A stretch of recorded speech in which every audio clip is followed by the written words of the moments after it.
During a family trip, my parents said I had to sleep on the couch so my brother could have the bed. I smiled, and that's funny because I was the one who booked the presidential suite. Their faces dropped when the hotel manager announced it. From a young age, I learned something very quickly. My younger brother, Ryan, never made mistakes. In my parents' eyes, he was the perfect son, the golden child, the one who got everything handed to him on a silver platter, while I was just a shadow. Birthdays. His were filled with expensive gifts, grand parties, a cake so big it could feed the entire neighborhood. Mine? A supermarket cake. A half-hearted happy birthday. My parents moved heaven and earth, used all their connections, and invested fortunes in his education. And me? I had to work part-time and take out loans to study. It was always Ryan first, me second. If he wanted something, he got it. If I wanted something, I settled for leftovers. I spent years swallowing my pride, accepting my role as the less important son. But on this trip, everything was going to change. It was supposed to be a family trip to New York. My parents handled all the planning, which obviously meant Ryan's preferences came first. He chose the sightseeing spots, the restaurants, everything. They barely consulted me. Honestly, I wouldn't have even gone if I hadn't overheard their conversation one night. "We don't have the money to book the suite," my mother said. "Then we'll put him on the couch," my father replied, not even bothering to say my name. "Ryan needs a proper bed." At that moment, something inside me snapped. I was 27 years old, had a stable job, a good salary, and, for the first time in my life, the power to change the narrative. So I did. On the day of the trip, we arrived at the hotel. A stunning 5-star hotel in the heart of Manhattan. The kind of place my parents would never have chosen if not for Ryan's standards. When we reached the check-in counter, my mother casually handed her credit card to the receptionist. "We have a reservation under Taylor." The receptionist typed something and frowned. "I don't see a reservation under that name." My mother's smile vanished. "That's impossible. I booked the executive suite weeks ago." The receptionist shook her head. "I'm sorry, but there's no reservation under your name." I leaned forward, smiling. "That's because I made the reservation." My father turned to me, surprised. "What?" I pulled out my phone and showed them the confirmation email. "Yep. After hearing you decided I'd be sleeping on the couch like some unwanted guest, I decided to handle it myself." Silence. The receptionist smiled. "Yes, we have a reservation under your name, sir, and it's for the presidential suite." My mother's jaw dropped. My father blinked several times, speechless. "And Ryan?" Ryan looked like he was about to explode. "The presidential suite?" My mother stammered. I nodded. "Turns out I make good money. So I figured, if I'm going to travel, I want comfort." The receptionist continued. "The presidential suite includes a master bedroom, a second bedroom, a spacious living area, and a private terrace overlooking Central Park." My parents looked at each other, then at me, then at Ryan, who seemed on the verge of a meltdown. "You must be joking," my father finally said. I crossed my arms. "Not at all. And since I've booked the room, the master bedroom is mine. You all can figure out the rest." Ryan clenched his fists. "You can't be serious." "I'm very serious," I replied, savoring every second. My mother tried to regain control of the situation. "Fine, we can add an extra bed in the master bedroom, and Ryan can." "How nice, right?" I interrupted. "But no one is sharing. You can have a second bedroom and use the sofa bed. But the king-size bed? That's mine." For the first time in my life, I realized something. I was in control. I made the rules, and they couldn't do anything about it. I let the moment stretch, enjoying the shock on their faces. Then, I grabbed the room key, smiled at the receptionist, and said, "Thank you. I'll head up now." I walked away without looking back, without asking if they needed help. And wow, did it feel good. The presidential suite was immaculate. Floor-to-ceiling windows overlooking Central Park, a massive living room, a full dining area. And the bedroom, spectacular. King-size bed, soft pillows, a bathroom bigger than most apartments. I tossed my bag on the floor, kicked off my shoes, and collapsed onto the bed, stretching out like I owned the world. Then, I heard the knocks at the door. Loud, impatient. I already knew who it was. I took my time opening it. When I finally did, Ryan stormed in, furious, followed by my parents. "You can't do this." Ryan exploded, like a kid who just lost his favorite toy. I leaned against the wall, crossing my arms. "Do what?" "Take the best room." My mother snapped, visibly upset. "You know Ryan has trouble sleeping in small beds." I looked at her. "Sounds like a Ryan problem." My father huffed. "We're a family. We should be together." I let out a dry laugh. "Oh, now we're a family?" "That's funny because I don't recall that matching when you decided I'd be sleeping on the couch." Silence. Ryan rolled his eyes. Whatever, just give me the room. I raised an eyebrow. Do you hear yourself? Come on, it's not a big deal, my father tried to argue. You've never cared about this kind of thing. I stepped closer. You're right. I never cared because nothing I did ever mattered. Because, in the end, Ryan was always the priority. I looked at all of them. But guess what? I made the reservation, I paid, and now I do care. Ryan glared at me. Stop acting like you're someone important. I laughed again. You have no idea how far I can go. My mother sighed, rubbing her temples. And where are we supposed to sleep now? When I closed the door, I allowed myself a quiet laugh. The feeling of finally having some control, of seeing the surprise and frustration on their faces, was something I had never experienced before. For the first time in my life, I wasn't the afterthought. I wasn't the leftover. I walked over to the bar in the suite and poured myself a glass of whiskey. Not that I was much of a drinker, but this was a special occasion. I sank into the armchair, gazing out the window at the breathtaking view of Manhattan. In the past, this scene would have seemed impossible. I had always been the one who accepted other people's decisions, the one who stayed quiet while Ryan got the best of everything. But now, the rules had changed. My phone vibrated on the table beside me. I picked it up and, unsurprisingly, saw dozens of messages in the family group chat. Angry texts from my mother, outraged ones from my father, and a few from Ryan, shorter, almost threatening. This is ridiculous. Your brother needs a big bed. I can't believe you did this.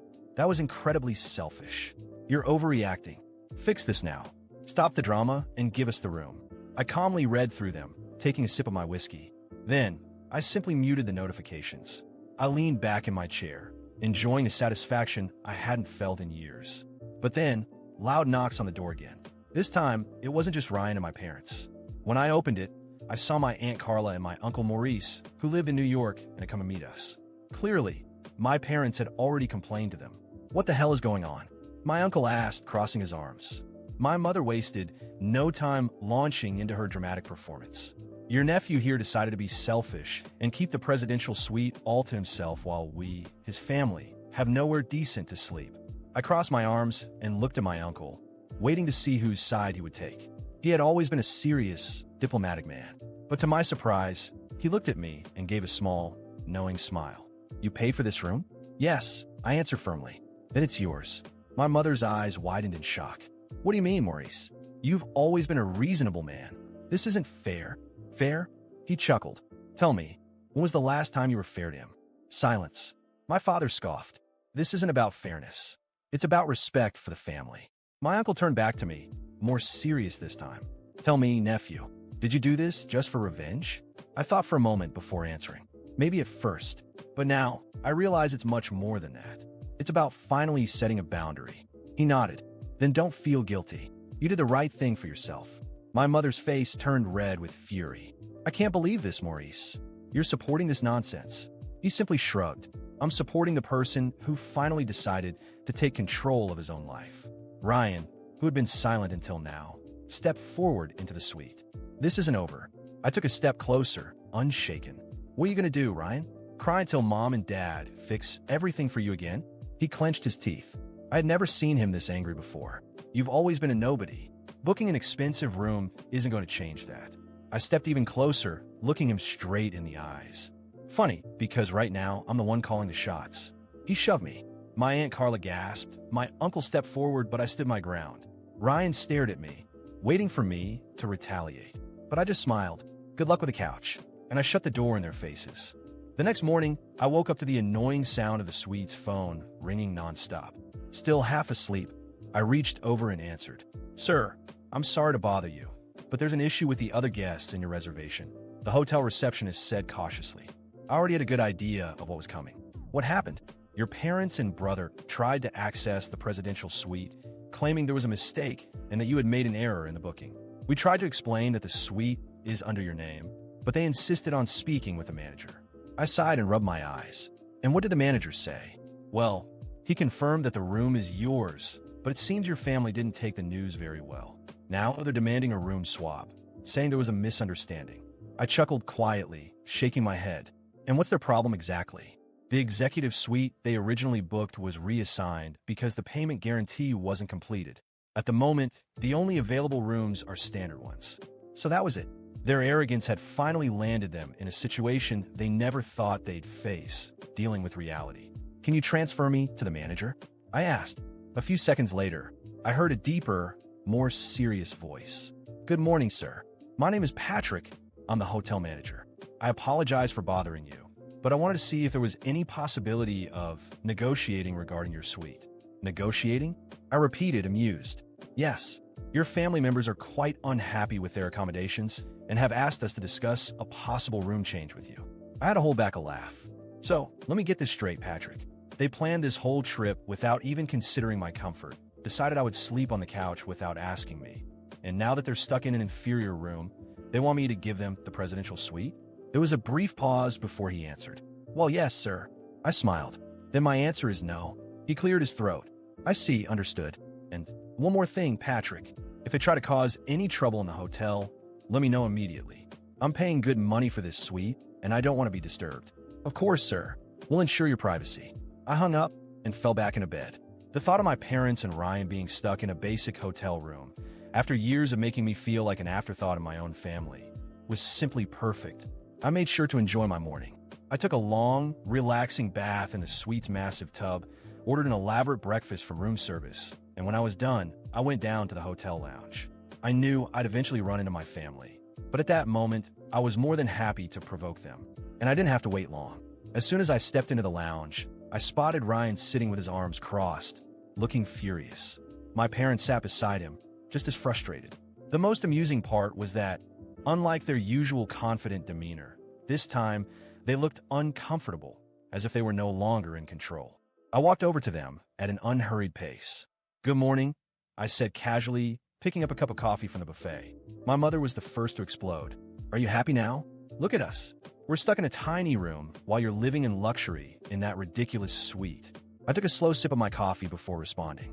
"Ridiculous? That's funny, because when you thought you'd be staying in it, it seemed like a fantastic choice." Ryan slammed his hand on the table. "You're just doing this out of revenge." I tilted my head, pretending to think. "Maybe a little. But actually, I'm just treating you the way you've always treated me." My father finally decided to speak. "Don't be ridiculous. You know we've always tried to do what's best for you." I let out a short laugh. "What's best for me? Like when I had to study late at night because you spent all the education money on Ryan? Like when I got cheap birthday gifts while he got the best of the best? Like when you decided I would sleep on the couch without even asking me?" My mother rolled her eyes. "You're overreacting." "Overreacting?" My voice had an edge now. "I think what really bothers you is that for the first time in my life, I'm not staying quiet." Silence. My father looked away. My mother crossed her arms. Ryan clenched his fists. "You can't do this," he said, his voice full of barely contained rage. "Oh, but I can. And I am." I turned to leave, but my mother grabbed my arm. "You're being cruel." I slowly pulled my arm away and looked at her, expressionless. "Cruel? Cruel is what you did to me my whole life." She opened her mouth to argue, but stopped. For the first time, she hesitated, as if she no longer knew how to manipulate me. I walked out of the lounge, satisfied, but I knew this wasn't over. My parents would never admit they were wrong. Ryan would never accept being treated like an ordinary person, and that's why I knew they wouldn't give up so easily. The game had only just begun. That night, I slept better than ever. The king-size bed in the presidential suite was a true throne, and for the first time in years, I felt like someone who truly deserved to be there. My parents and Ryan? Well, they were stuck in a standard room. No luxury, no privileges. That alone was worth everything. But I knew Ryan wouldn't swallow this humiliation so easily. The next morning, I woke up early and ordered a full breakfast through room service. Freshly baked bread, ripe fruit, perfectly cooked eggs, and a flawless cup of coffee. Everything delivered to my private suite. As I ate, I heard loud voices in the hallway. I knew it was only a matter of time before Ryan lost it again. And I was right. When I went down to the hotel lobby, I found him arguing with the manager. Ryan was red with fury, waving his hands aggressively while my father tried to calm him down. My mother stood beside them, visibly embarrassed. "This is ridiculous," Ryan was yelling. "I'm a better guest than him. How can you not do anything?" The manager remained professional. "Sir, as we've explained, the presidential suite was booked and paid for by your brother. We cannot transfer it without his consent." That's when Ryan saw me, and he came straight at me. "You're loving this, aren't you?" He growled. "You think you won?" I crossed my arms, completely relaxed. "I don't think. I know." His expression darkened even more. You've always been a loser. Always. Just because you have a better room for a few days, do you think that changes anything? I took a step closer, looking him dead in the eyes. Ryan, answer me one thing. When was the last time you paid for something yourself? When was the last time you got anything without mom and dad fixing it for you? He opened his mouth, but had no answer. I laughed. Exactly. You can't. He gritted his teeth, and before I even realized it, he lunged to shove me again. But this time I was ready. I stepped aside, and he lost his balance. Ryan clumsily stumbled backward, crashed against the reception desk, and landed on the floor in the most humiliating way possible. The entire lobby went silent. Every nearby guest, hotel staff, and even my parents stared at him. And then someone laughed. At first, it was just a quiet chuckle from a guest waiting to check in. But then another laugh followed. Then another. Within seconds, multiple people in the lobby were either holding back laughter or whispering to each other. Ryan jumped to his feet, his face burning with humiliation. What the hell are you laughing at? But no one answered. They just looked away or kept giggling. My father grabbed his arm, desperate to get him out of there. My mother shot me a glare filled with hatred. You've crossed the line, she hissed. But I no longer cared. Oh, so now there's a line? Because when I was sleeping on the couch, when I had to struggle on my own my entire life, it didn't seem like one existed. She didn't respond. My father just grabbed Ryan and led him away. The hotel manager turned to me, looking slightly amused. Sir, if there are any other issues, please let us know. I smiled. I will. I walked back up to my suite, knowing that for the first time in his life, Ryan had finally crashed and burned. He was no longer the golden boy, the perfect son, the untouchable favorite. He was just a spoiled brat who, when faced with reality, had no idea what to do. That night, I slept even better. And this time, it wasn't just because of the king-size bed. It was because after years, I was finally free. When the trip ended and we returned home, there was a silence that had never existed before. No one said anything at the airport. Not a single word during the flight. No goodbyes when we all went our separate ways. It was as if I had ceased to exist for them. And, to be honest, I didn't care. After years of living in Ryan's shadow, being treated as a background character in my own family story, their silence was a gift. It was confirmation that, for the first time, I had broken the cycle. No more family dinners where I was ignored. No more last-minute messages asking for favors. Nothing. And I was perfectly fine with that. The first few days were strangely quiet. The family group chat remained inactive. Before, it had been a constant stream of messages about Ryan, his achievements, his plans, his demands. Now, there were no updates. No, Ryan just landed an amazing new project. Or we're so proud of what Ryan is doing. And I knew exactly why. Ryan was silent because he was humiliated. Because for the first time in his life, he had lost. And not just a small loss, the kind that gets brushed aside or fixed for him. No, he had lost publicly, embarrassingly, and most importantly, in a way that our parents couldn't undo. And me? Well, I was just living my life as usual. At work, my colleagues noticed that I seemed lighter, more relaxed, more confident. When they asked about my trip, I kept it short. It was great. I had a lot of fun, and I left it at that. Because, unlike Ryan, I didn't need validation or an audience to feel relevant. I had already won where it mattered most. I was free. A few weeks later, I received an invitation to a cousin's birthday party, a family gathering. I could have ignored it, but at that moment, I realized I didn't want to. I had nothing to avoid, nothing to be afraid of. So I went. When I arrived, the atmosphere fell off. Conversations quieted down. People exchanged glances.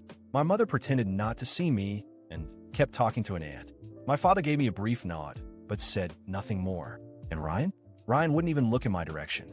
I couldn't have asked for a better gift. I grabbed a drink, sat on the couch, and observed. For the first time, I didn't feel the need to fit in. I didn't have to prove anything. And deep down, I knew they were all waiting for me to speak first, to apologize, to make a casual comment, something that would signal that everything was fine and that we could just move on as if nothing had happened. But I didn't give them that satisfaction. I stayed there completely at ease, chatting with my cousins, laughing, enjoying the night. It wasn't until Ryan finally walked over, after more than an hour of avoiding me, that the tension rose. So, he cleared his throat. You seem pretty comfortable, huh? I raised an eyebrow. Yeah, I am. He frowned, expecting more. When he realized I wasn't going to say anything else, he pressed on. Don't you think you went too far on that trip? I took a sip of my drink before answering. No, he scoffed. You've always been a jerk. I shrugged. And you've always been spoiled.